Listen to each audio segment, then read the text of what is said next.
Thank you for joining, and you are watching Mentored. Mentored is a live weekly show, and I am Cheetna Gupta. Our guest mentor for today is Ms. Nischala Agnihotri. She is the founder of Story Scientist.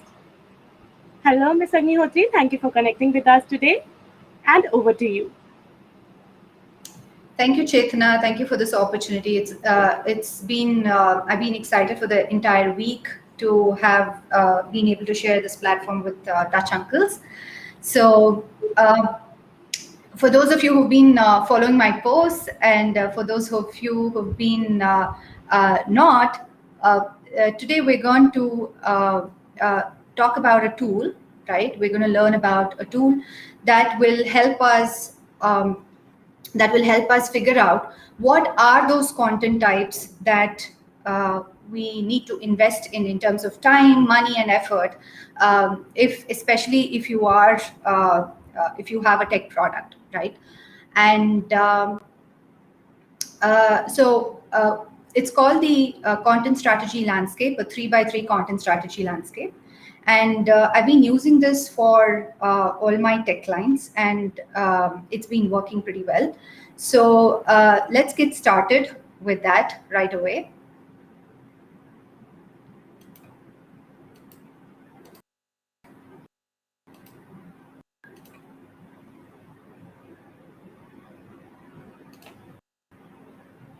All right. So especially in the startup stage, we all want to be extremely frugal of our money, and we want to answer this question: how to smartly invest one's marketing budget into content, right? Which is typically sidelined most often. The answer to that is to be able to use the content strategy landscape that's designed for B2B marketers and put it to good use all across the team who's involved into content. Typically, it's not just the marketer or the content writer or the content strategist. With tech companies, content actually also comes from the engineers, the customer success team who actually work for the client directly, right? So this grid has considered all these aspects, and it'll help us figure out how to work with teams and prioritize which content to be produced, published, and distributed based on the goal that we are targeting, right? So what is content strategy landscape? It's a simple 3x3 grid, like we used to do in the good old days in our math notebooks.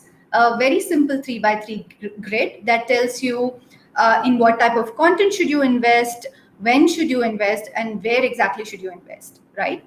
So before I actually introduce this grid to you, I have made some assumptions for myself, because these are exercises that one needs to have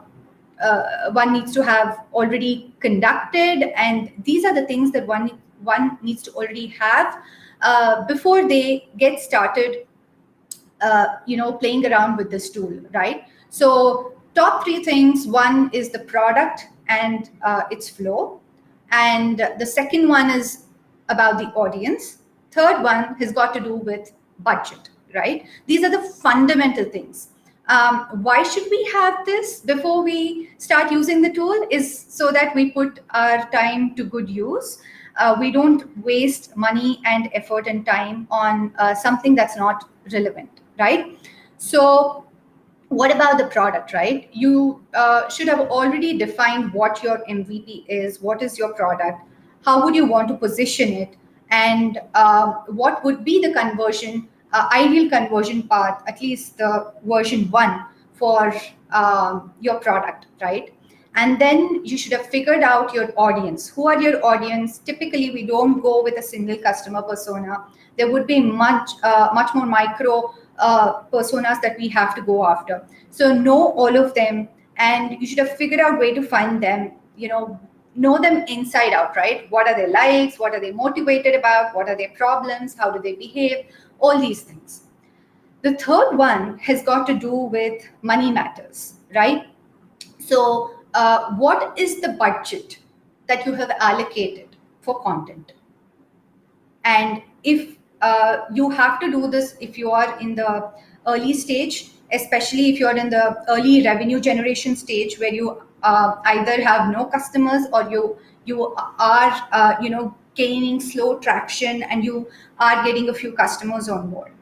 And the third thing about budgetary concerns is you should be aware if there are who are these people who you would invest in house, and who are these people the tasks rather that you would outsource to people, right? So now, assuming that we have figured out all this, that's when we get on to use the 3x3 grid.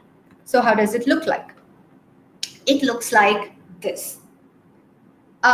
Each color here has its own significance. The gray, the indigo, and the blue that you see.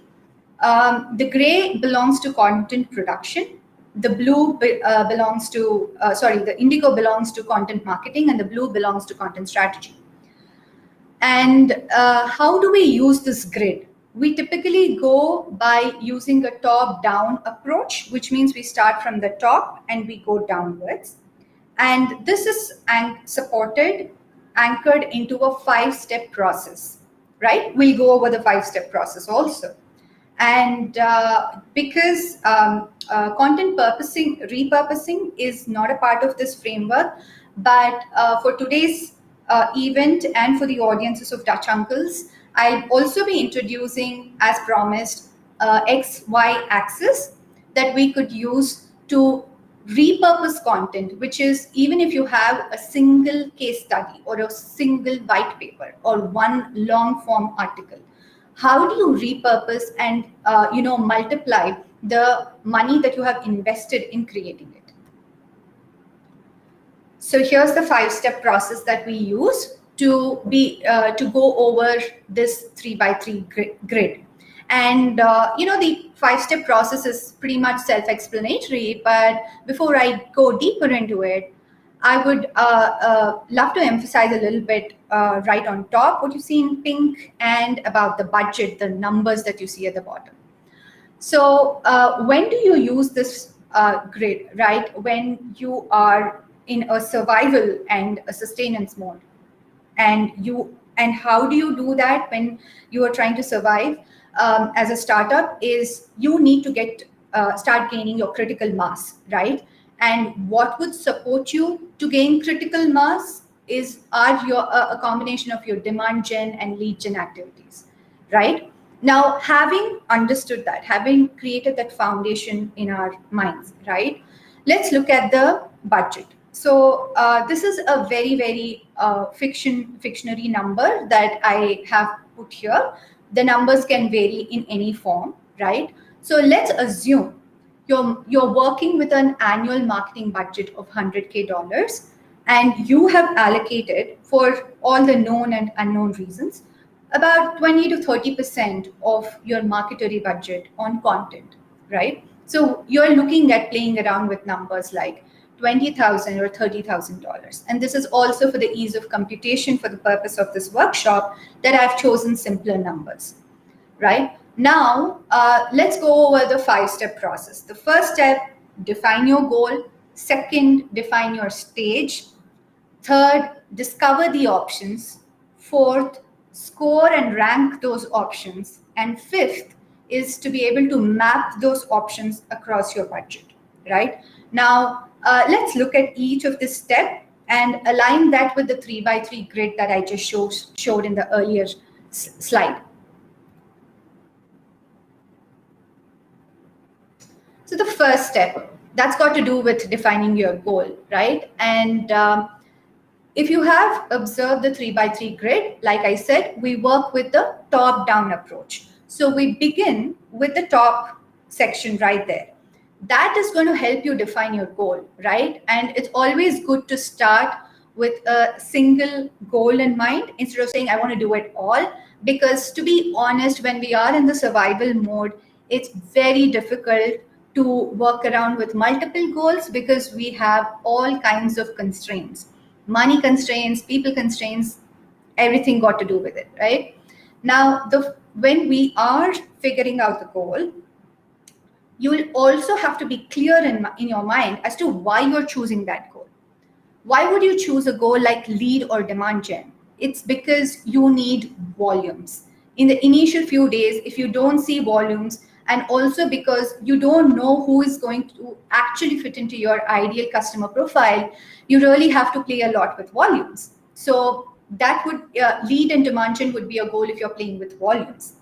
Sales enablement would be a goal you would pick if you want to save the time of your sales force. Typically, in the days to begin with, it's the founding team who actually sit on calls and start selling their product. But when you have a sales team, that process is not as intuitive as it is to the founding team. So you really want to save on their time, templatize responses, provide collateral that can be consumed by your potential clients very quickly, and make that entire communication track a repeatable and consistent process over and over again, right? So that's when you choose sales enablement as your goal. Why would you choose branding as your goal? Branding and startups, it typically sounds like an oxymoron, but branding is as much essential to startups as it would be to any other leading company out there. And it is not the typical stereotyped, let's get a brand manual, colors, typeface. Well, that is important from a visual perspective, but branding has got to do more with about, figuring out your positioning statement. What is the soul? What is the culture of your company that you want to communicate to your customers, right? And it's also very important when you have to differentiate yourself among your competitors. Well, you would need branding when there is too much competition, or especially in the beginning, in the days to begin with, you are an unknown brand. Nobody knows about you, right? So that's when you choose branding as a goal. If you are, tuning in just now, I would strongly recommend, please bring your notebook, a pen and pencil, or use your Word doc so that we go step by step and actually figure out how can we execute a content strategy for your startup, right? Or for your tech product. So if you have figured out what is your goal among these three, lead gen, demand gen, sales enablement, or branding, let's move on to the next step, right? The next step is defining your stage. And this is when we work with these colors. It's just used to simplify, help our brain ease out the process. So we move on to the left side, right, of this grid, and we figure out which stage are we in. We use the top-down approach here too. Start with the strategy, figure out your distribution and marketing process, then look at what you have to produce to be able to achieve those goals that you have penned down in your strategy, and figure out your channels and so on and so forth. For which channel, what should you produce? It's the other way around. Typically, marketers or content professionals say, I can produce 10 blogs a month. I can do 30 social media posts. So here you go. This is my quote. Let's just get started. But we need to pause there. I mean, there's nothing wrong in producing 10 blog posts or 30 social media posts, but we need to pause there and figure out, why are we doing it, right? And to find out that answer, content strategy is a phase that's going to help us, right?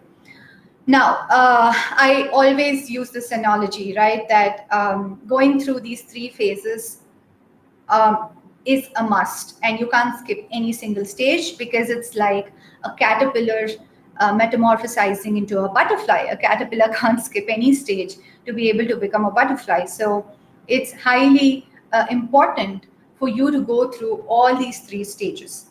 So let's see how the content strategy looks like, right? So this is going to set the foundation for you.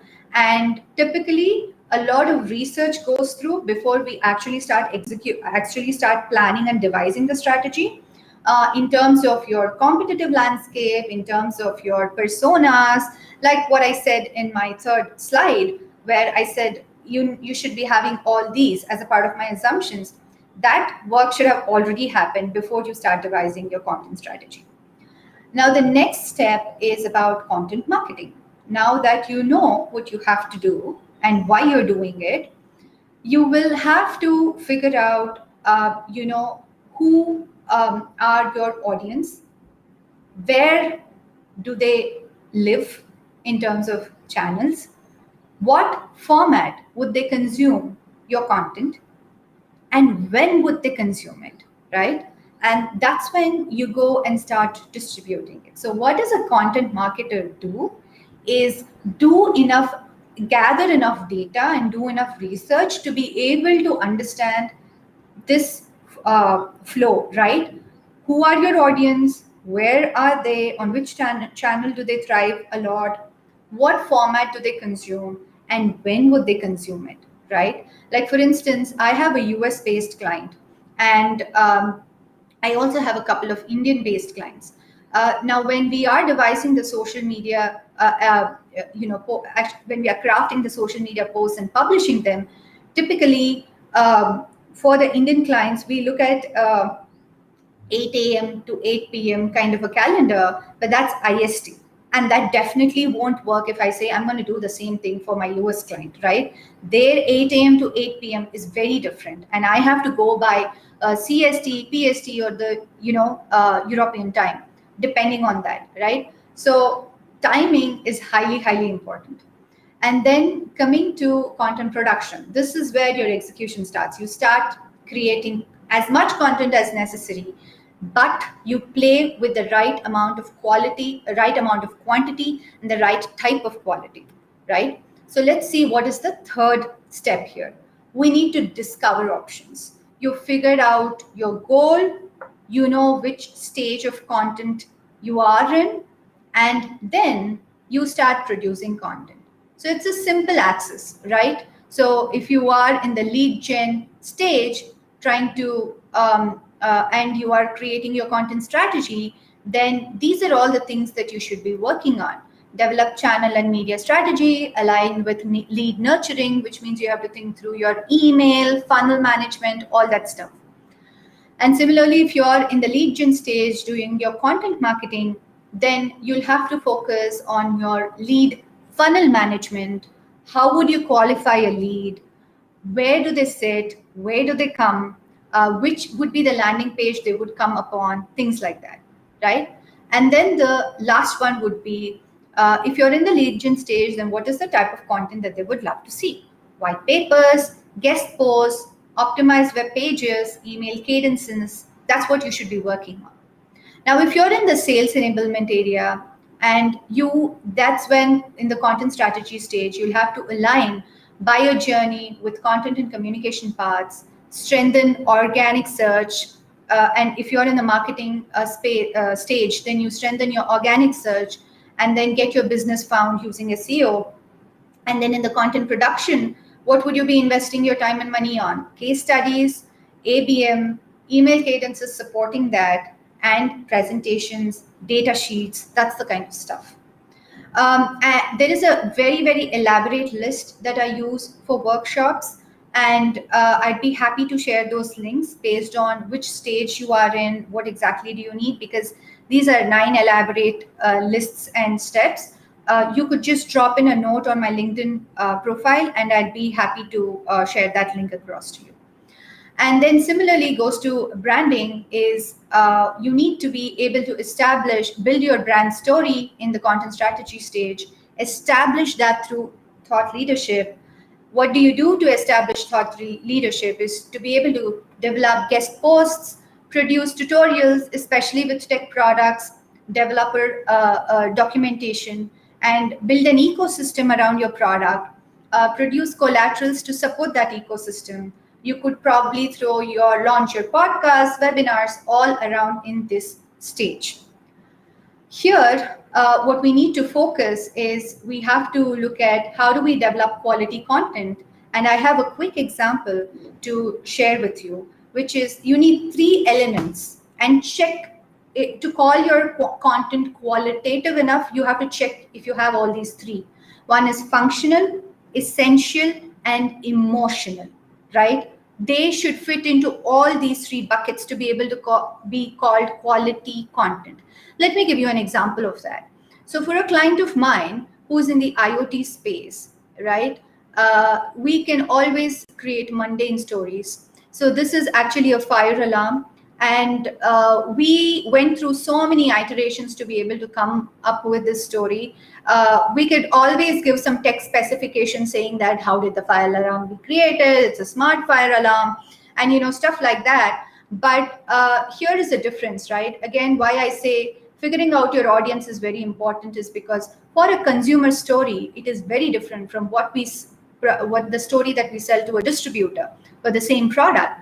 And we called out the story for a consumer saying no more false alarms from your kitchen, because whenever there's a seasoning, especially in the Indian homes, there's a false alarm that goes saying, hey, there's a threat of fire in your kitchen, but it's got nothing to do with it, right? So no more false alarms from your kitchen. And we tried to spun a story around heat-based alarm, that it takes care of fire and temperature, and it's got wireless communication, so on and so forth. And where is it best suited? Because the consumer has to take a decision based on the story if they're going to buy it or not. And the same way, the distributor would take the story based on a slightly more, not so emotional, but slightly more technical content, which has got to do with the 5-year battery backup that they could get, and the technical part that this is passed on Coco, which is actually the platform that I'm working for. It is interoperable. It is interoperable. It can work with a multi-protocol gateway over 2000 Zigbee, Z-Wave, Bluetooth, Wi-Fi devices. All this has got to be technical information, which potentially may not be of first priority interest to a consumer as much as it is to a distributor. So figure out if it is functional, essential, and emotional. Then moving on to the fourth step. Now that you have figured out which stage you are in, this is where you'll have to bring in your entire marketing team and product team together to figure this out. So if you're familiar with the growth hackers, Sean Ellis and Morgan Brown, you would have already seen a very similar thing that they have used for growth hacking, but I have customized this for the purpose of content professionals. So if you are experimenting, with what exactly are you going to, where exactly you're going to invest, this table is going to tell you where you should be investing. Let's just extend this. Now, when you bring your marketing and product teams, you have to ask them to score, right? So here I've said organic, paid, and viral for your lead gen, similarly sales enablement and branding. And when you do the scoring, you typically figure out that one aspect stands out more than the other. There could be a question that says, what happens if none of the channels are working for me for a particular goal? Then you'll have to really go back and figure out if there is that is the goal that you want to go after for this quarter, or should you be focusing on 2 channels that fall under a single goal, and then be able to figure out when do you have to focus on the next goal, right? So here, based on a scoring that we've done for someone else, for lead generation, apparently paid works. That's what the teams came up with. For sales enablement, organic works. And for branding, virality works. So you see the highest scores there, marked in pink, 8 for paid, and 7.8 for sales enablement, and again 8 for branding, right? So we took a simple average of this and marked it out here. What happens next in the process? So you remember that annual budget that we just placed, a fictionary number. Let's use that number. And for the purpose of this workshop, let's start with $30,000, right? Now, because you figured out that $30,000 is going to work, and we are in the 5th step, by the way.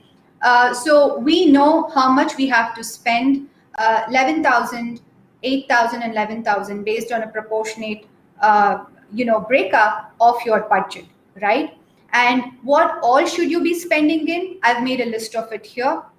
So, and this is mostly for technology products, where should you be spending. There's another layer of workshop where we figure out what channels we should be spending in, which is why you magically see website, LinkedIn, third-party publication, and email as channels that I have chosen. But there is another exercise internally to that, and for the benefit of the time of this workshop, I skipped that. But I'd be happy to connect over a call and help you understand how that works. And another point of attention is that when you are mapping this, please choose a specific persona and then create this. So the channels and the content that I have developed here, the content list that I have chosen here, is based on the target persona. You see right under the step where I have written Chief Information Officer. So a Chief Information Officer being my target persona, I would develop all this, right? Now, let me just move on to the next one, which is the bonus piece. This is a framework where you can help your team nurture their creativity, and it's a very, very simple model. You'll be surprised how interesting it is that with a single piece you can develop so many other pieces, right? So on one axis you have which is the x-axis, you already have what are the content types that you have in hand, right? And the next, on the y-axis, you put up what are all the potential content types that you could probably repurpose, right? And again, there is a step involved in this, an extra step. I'd be happy to share that if we connect one-on-one. So when we do the mapping, we figured out, and this already happened in a workshop, right, for someone else. When we did this mapping, we figured out that there are 27 highly likely content assets that can be created with 5 of these categories. And imagine, under blogs alone, if you have 10 blogs, then 10 multiplied by 7 different assets. So you're working with, or 8 different assets, right? So you're working with 80 new assets without any investment. Similarly, in white papers, even if you had just 3 white papers, 3 multiplied by 6, you're working with 18 new assets, and you can do the multiplication as you go forward. Now, apart from the highly likely assets, I didn't count the likely assets that you see there in blue. And these are 8 assets that we derived, 8 different categories of assets that we derived out of this exercise. And not likely, well, we figured out certain assets cannot be repurposed into different certain types. Like, for instance, web pages cannot be repurposed into polls, or images cannot be repurposed into polls, while there is an exception to it. Similarly, video clips cannot be repurposed into an FAQ format. So this was very customized to that client, right? So we figured that out. And that's how you can actually create your, you can actually repurpose your content just with what you already have. And it's a huge amount of multiplication that you achieve with very, very limited incremental investment into your content. So how do I conclude this? I want to use 3 words to sum up the content strategy that you should work with. It's the right content mix, the right content team, and the right culture, the behavioral culture to actually put into place, right? So if you have any questions, you can book a free consultation on my website, which is nischalaagnihotri.com, or you could just drop in a note on LinkedIn and I'd be happy to answer your questions. And now that we have sort of concluded the use of tool, we could probably go back to the audience if you have any questions.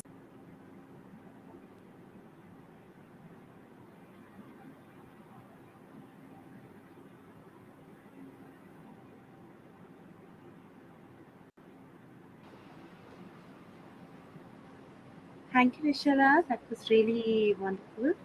So now it's time for our Q&A session.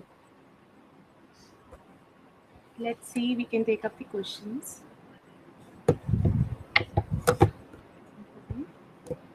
So the first question, which came on LinkedIn is, This is from Vijay Mehta. He's from Uttarakhand only. He's writing, what is content repurposing? Yeah, so content repurposing is a mechanism that we use. And sorry, what was his name? Vikram? Vijay Mehta. Vijay Mehta. Okay.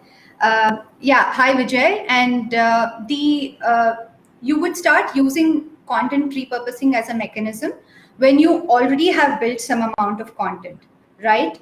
And if you have already gained some traction with your initial set of content, then that's when you say, I don't have more money, I don't have more bandwidth to keep on creating this, but I still have to engage my audience. Then what do I do? Like, just like how we use paper to recycle and make it into something more useful, or take an old cloth and repurpose it, right? Like पुराने बनियन को उठाओ और kitchen में उसको किसी चीज के लिए you start using it.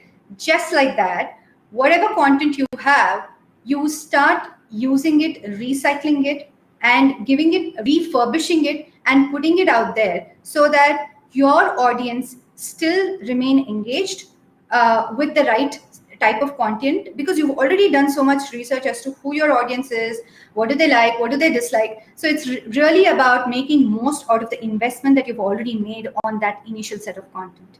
So that's what is a mechanism that's called content repurposing.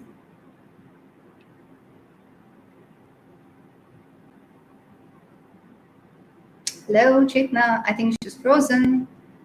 So let's look at another question. If I could just take, Chetna, do you want to take the next question? Question is coming from the other student who is from Dun Business School. His name is Shobit Bhaukada. So he's saying that how a quality and quantity both can be maintained in the content.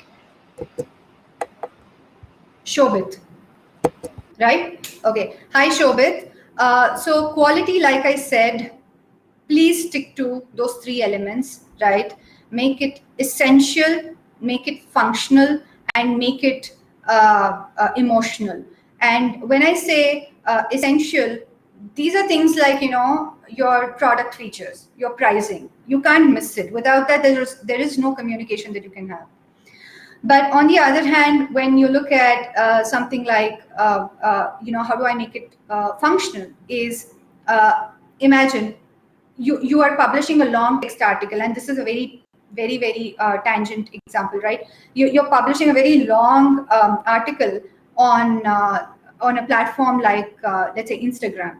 Instagram is made for images. So they would love to see carousels that you have repurposed from an existing blog, right?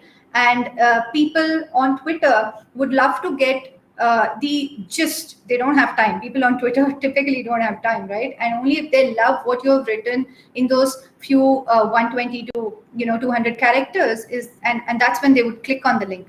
So it's really about maintaining that quality. And if you know your audience, you will be able to get the emotion. Like if you know your mother, you know what is the gift that you have to give her, right? You know your spouse, you know what is the gift that you have to give them. Similarly, you should be able to know your audience that well so that you'll be able to create the right emotion.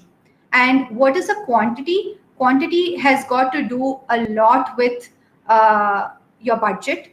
And this is specific to startups, but especially those in the growth stage really are not so much bound by budgetary constraints. Yes, they do have a framework of budget, they have a set boundary, but they're really not tied by it. They can play around with quantities, and it's really you have to go back to your budget and see if that's going to work for you. So that's where you bring the combination of quality and quantity. So another question we have from Aditya Chopra. He's saying that what makes a successful content strategy? Try it and see, and you'll know it, Aditya. But see, there's no single answer to what makes a successful content strategy. and because it's a very, very generic question. It completely depends on for what product you're creating that content for. Like it's like asking what is the best what is the best shirt that I would wear for a wedding, right? Because nobody can say what it would be best, because it depends on whose wedding you're going, how close are you to that person, are you in a mood to even dress up and go, does that shirt fit you or not? So it's really dependent on the product, on your audience, that the strategy, the success of the strategy is going to is going to be determined. Okay, so another question which we have is like, what is the best medium to distribute the content? This is coming from Aditya Verma again, the same names though. Yeah, actually, it again depends on where your audience are. So I'll give you an example. This is a way too generic question for me to answer, because typically I grill the founders and marketing teams to get more information. But I'll give you an example, and I hope that helps. What is the best medium to distribute a channel? Like I'm working with. So let's take the example of the IoT company that I showed up, right? So it is a platform company, and they have two target audiences. One is a developer target audience. The other is distributor target audience. They also have a consumer side to it, but let's not go there, right? So for developer audiences, we engage, we put content and engage with developers on Slack communities, on at HackerNoon, at GitHub forums, Reddit forums. But when it comes to your B2B customers, who for them are telcos, for instance, for one of their product market fit, you don't find them on Slack communities. Telcos, you have to do a lot of ABM, which is account-based marketing, and you have to reach out to them on LinkedIn, things like that, right? So you really have to figure out who are these audiences for whom. It's like creating a content strategy, sending an Amazon package without an address, right? You don't know who you want to send it to, but then you're creating you're purchasing an article on Amazon, right? So content is like that package that you want to post, and you have to get the address of the person where they are, and only then you will be able to distribute the right content on the right channel.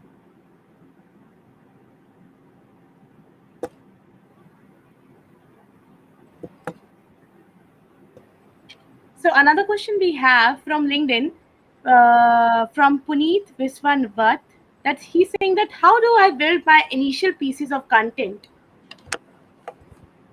Hey Puneet, I hope you're doing good, and thanks for joining.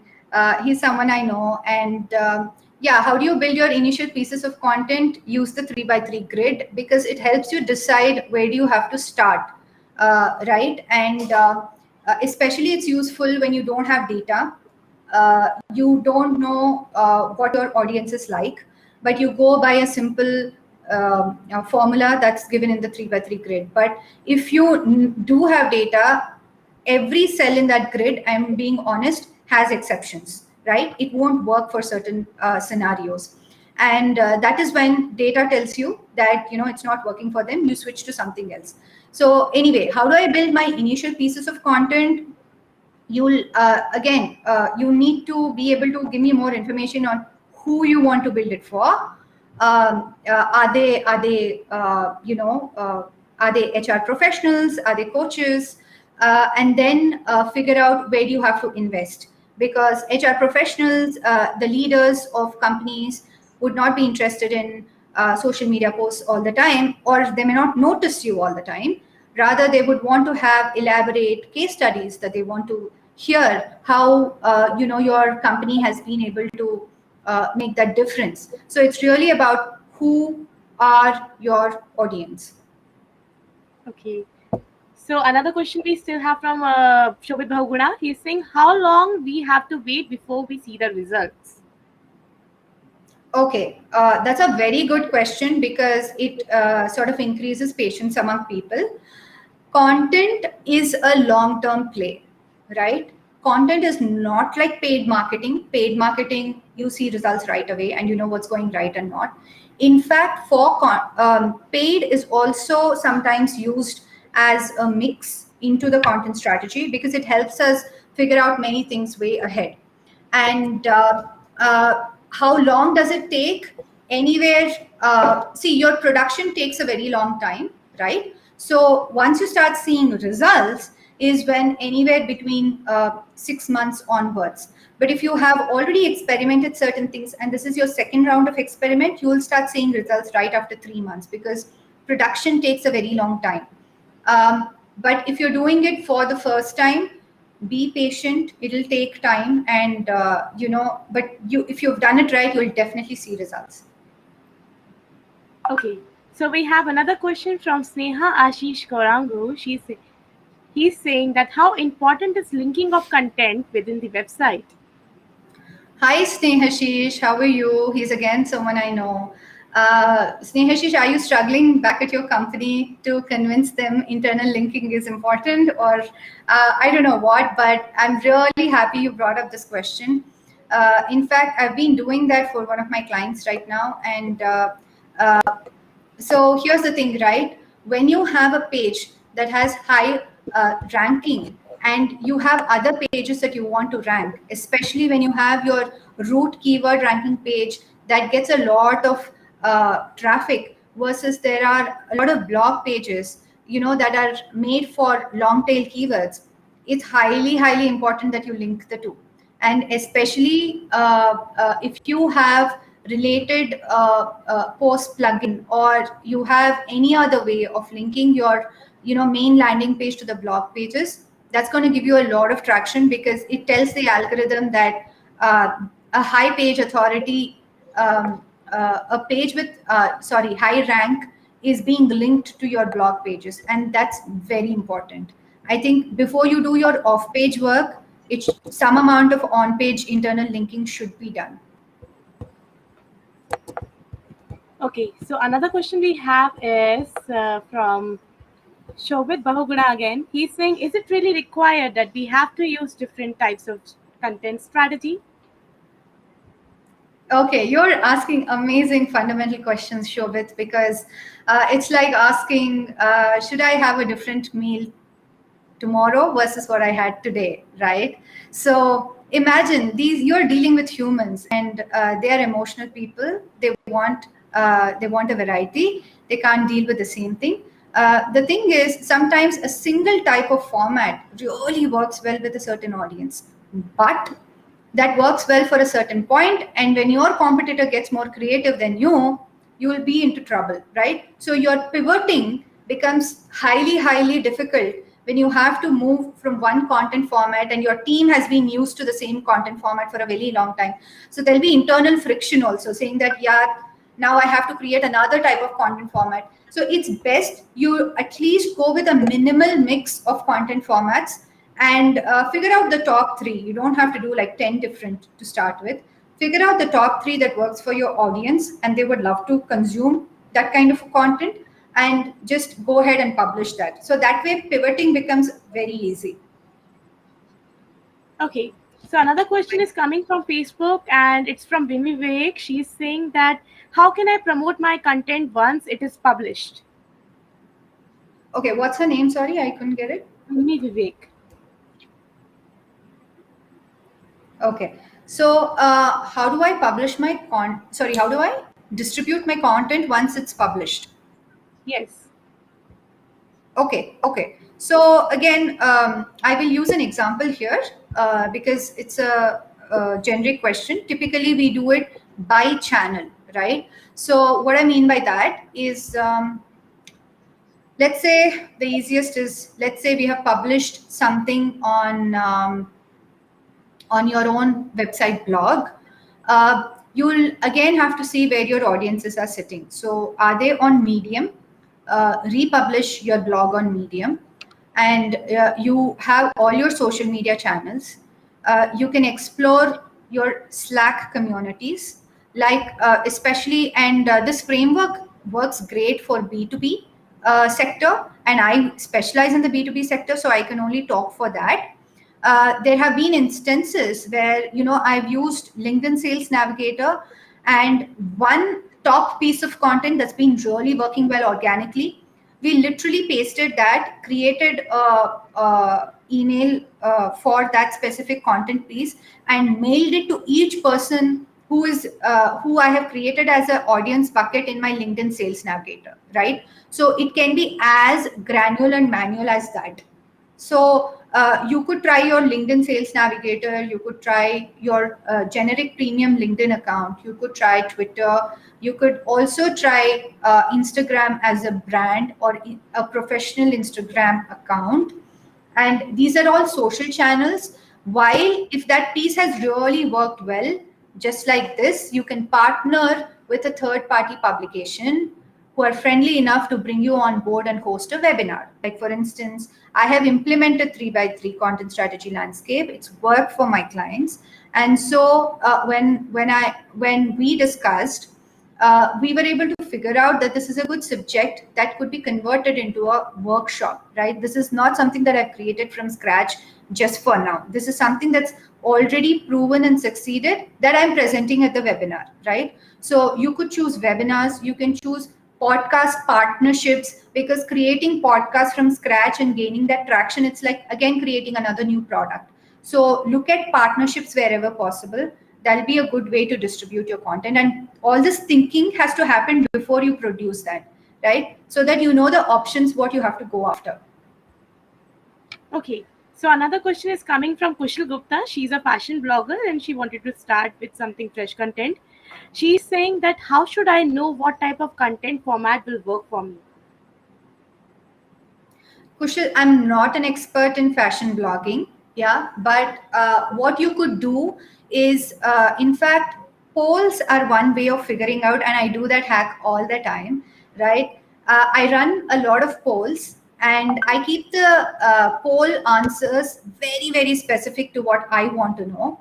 And you can also run individual surveys, like independent surveys. And like this, you can again partner with third-party publications where people are selling fashion, right? And you could offer them to give a free ebook based on the results that you get out of that survey. And typically, when you run a survey or a poll like that, the audience themselves tell you, you know what, I would love to know about this in this format. I would love to know about this in some other format. So I think, but fashion per se, just like product photography, I think a lot of Instagram quick videos going onto the live stream and showing them some fashion hacks would really work. Though I have years ago, I have done some amount of fashion blogging support to a brand, but I am not a super expert in that space. So, but one thing that has worked for me is organic keyword research that helped me understand what format works, and also polls right on social media platforms. Okay, so another question is coming from Manisha Kotwal. She's saying that is it possible to make the content evergreen so that in the year time it will be still of the value? Manisha, that's a lovely question. And in fact, yes, it is possible to make your content evergreen, because I don't know which sector you come from, but there are some all-time favorite companies for marketers like me, like HubSpot, Drift, right? Especially if it is educational content and you're targeting the top of the funnel, right?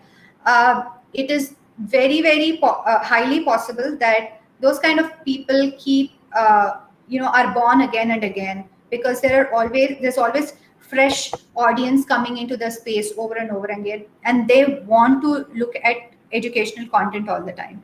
And nowadays, a lot of product companies, I'm not talking about e-learning platforms, but product companies are choosing to host like 6 video, a 10 video tutorial that can help them understand the concept in the space that their product lives in, right? So the evergreen, creating one format that's like a blind formula for you to create evergreen content, is to make it into a course format. That could be a 10-day email course, that could be 5 to 6 videos that you publish on your website, or that could be just 10 different highly long form articles that have real step by step procedure of how you can solve a problem.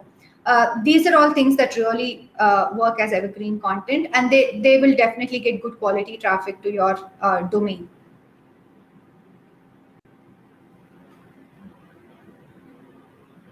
Chetna, we can't hear you. We will love to have more questions, but due to limitation of time, we have to wind up now. Thank you so much, Ms. Agnihotri, for connecting with us today. It was indeed a very valuable session. Coming up next, we have Mr. Sridhar Lakshman, who will be talking on navigating through the challenges. Thank you for joining us. Have a good day. Thank you.